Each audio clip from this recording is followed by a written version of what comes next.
great forest lived a poor woodcutter with his wife and 2 children. The boy's name was Hansel, and the younger one's name was Gretel.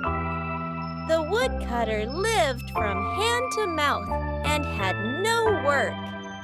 Once, because there was a great famine throughout the land, the poor man could no longer earn even his bread. One evening, when he lay down in bed, he tossed and turned from worry. Then he said to his wife, "What will become of us? We cannot feed our poor children. We can't even feed ourselves." "Listen to me, dear," his wife replied. "Tomorrow, early in the morning, we will take the children into the deepest part of the forest. There we will make a fire for them and leave them each a piece of bread. Then we will go off to our work and leave them alone. They will not find the way home again. Thus we shall be rid of them."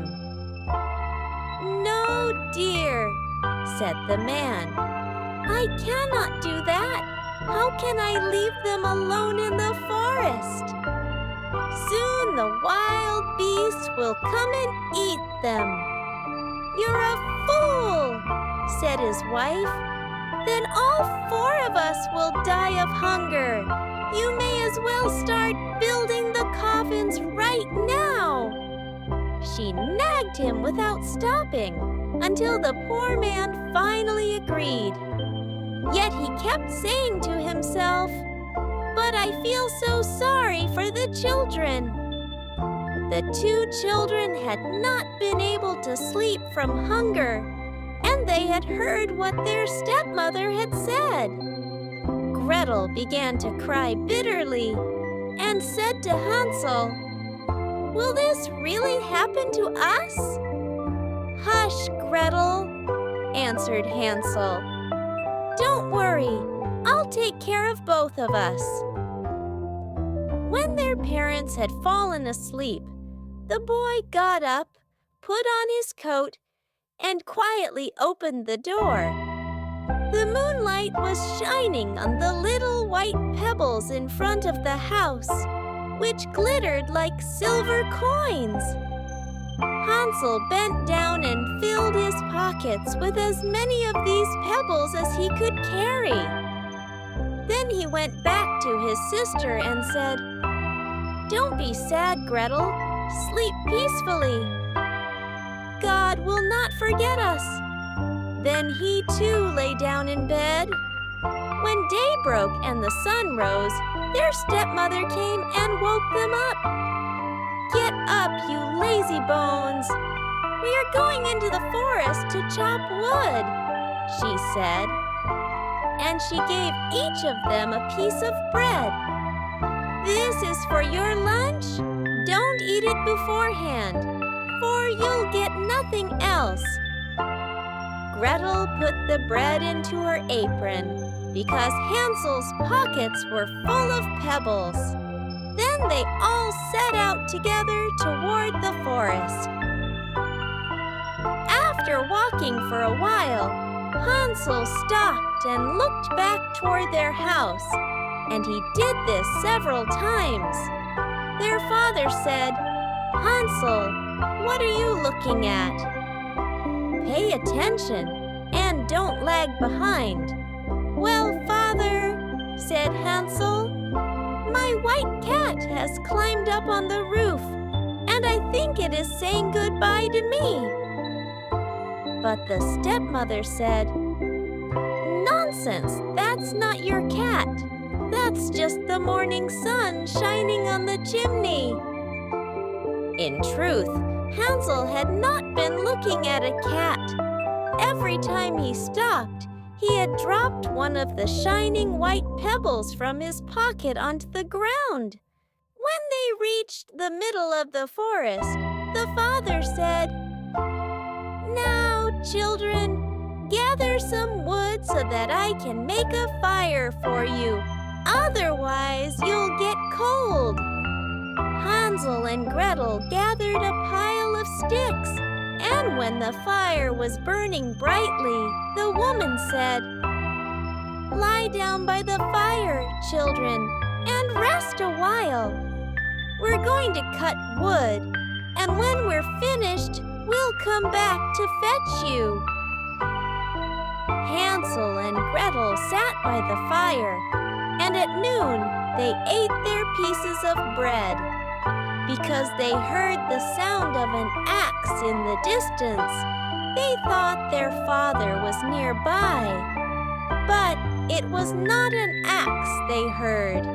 It was a branch tied to a dry tree that the wind was swinging back and forth.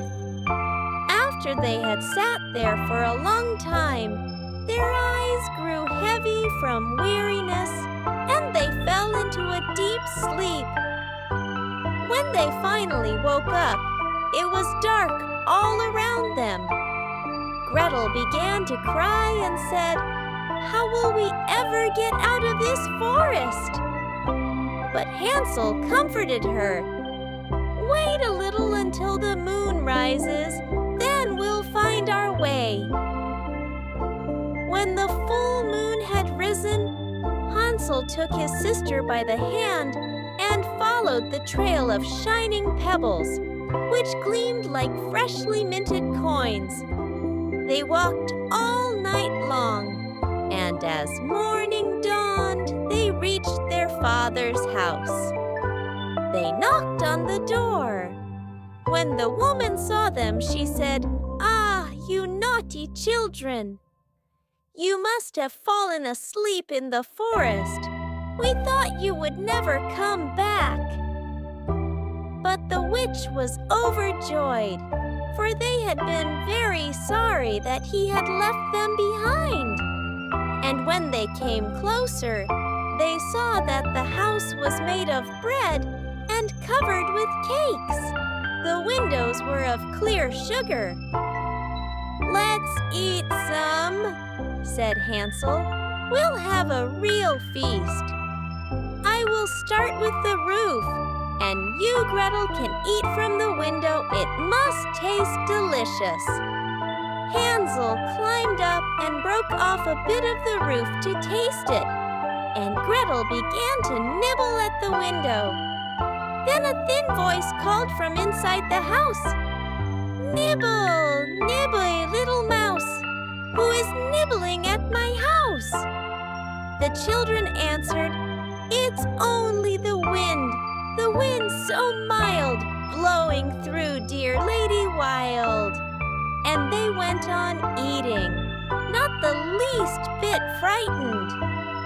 Hansel thought the roof tasted so good that he broke off another big piece and threw some down to Gretel. She was sitting by the window, eating away at the sugar panes. Suddenly, the door opened, and an old witch woman came out leaning on a stick. Hansel and Gretel were so frightened that they dropped the cakes and sugar they were holding on the hand. The old woman shook her head and said, "Ah, dear children, who has brought you here, come inside and stay with me. You'll come to no harm." On the table there stood good food, milk and pancakes with sugar, apples, and nuts, and 2 small, clean white beds were prepared for them. Hansel and Gretel lay down in them and felt as if they were in heaven.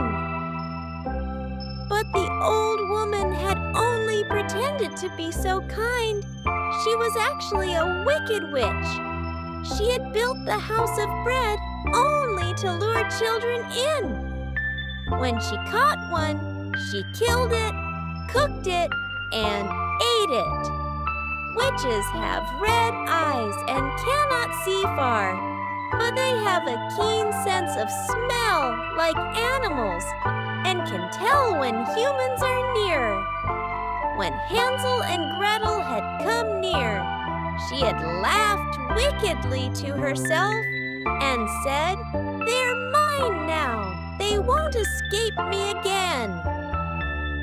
Early the next morning, before the children awoke, she was already up. When she saw the two of them lying there, looking so fresh and rosy, she muttered to herself, "What a fine meal that will be!" She grabbed Hansel with her bony hand, carried him to a little stable, and locked him behind a barred door. No matter how much he cried, it was no use.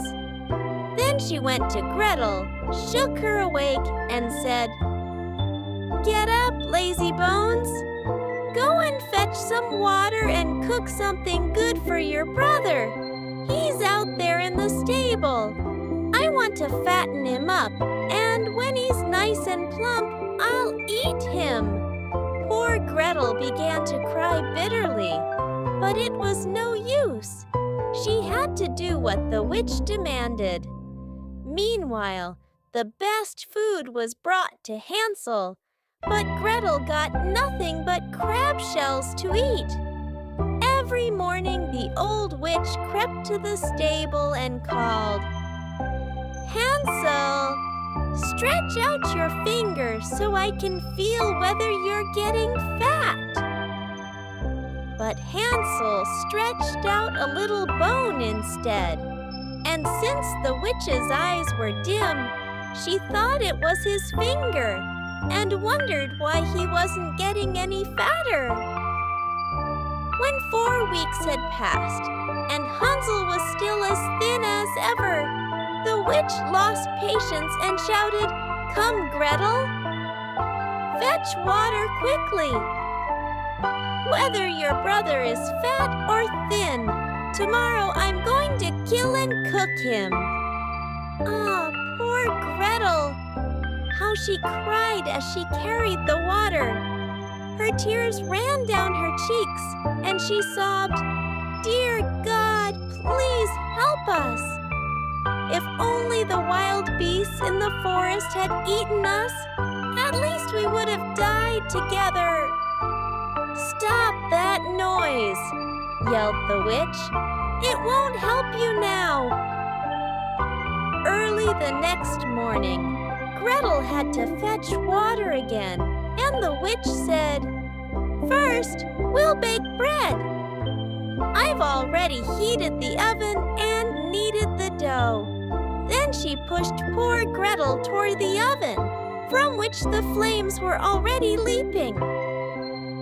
"Crawl inside," she said, "and see if it's hot enough to bake the bread." Her plan was that as soon as Gretel was inside, she would close the oven door and roast her. Then she would eat her too.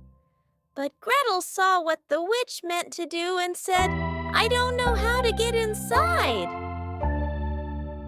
"How do I do it?" "You silly goose," said the witch. "The opening is big enough.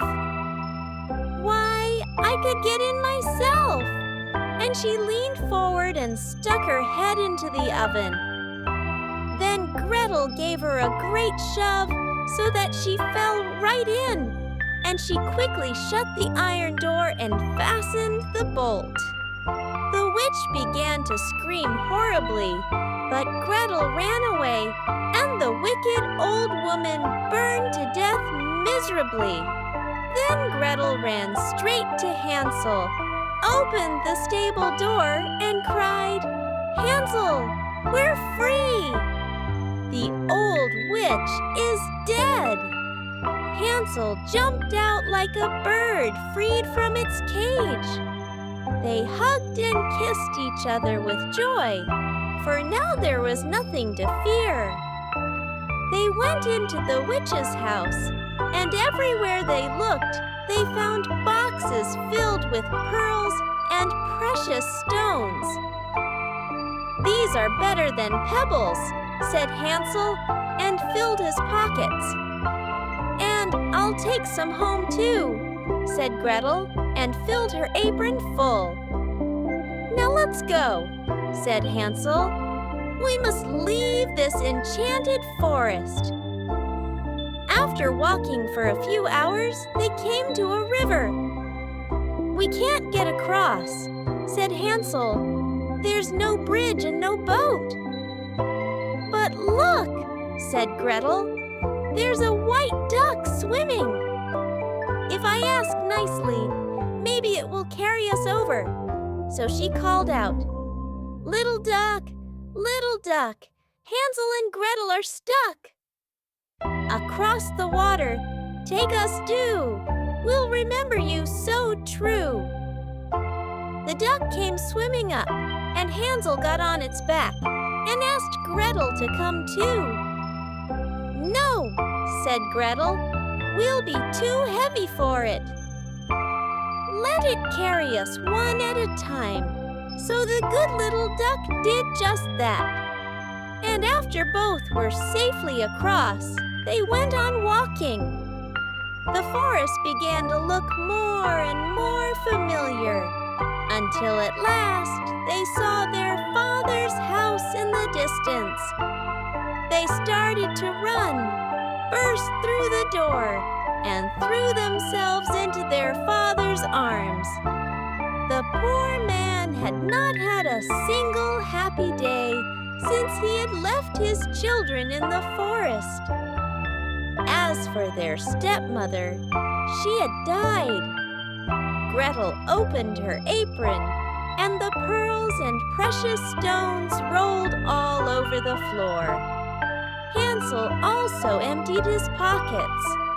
From that day on, all their troubles were over, and they lived together in happiness and plenty.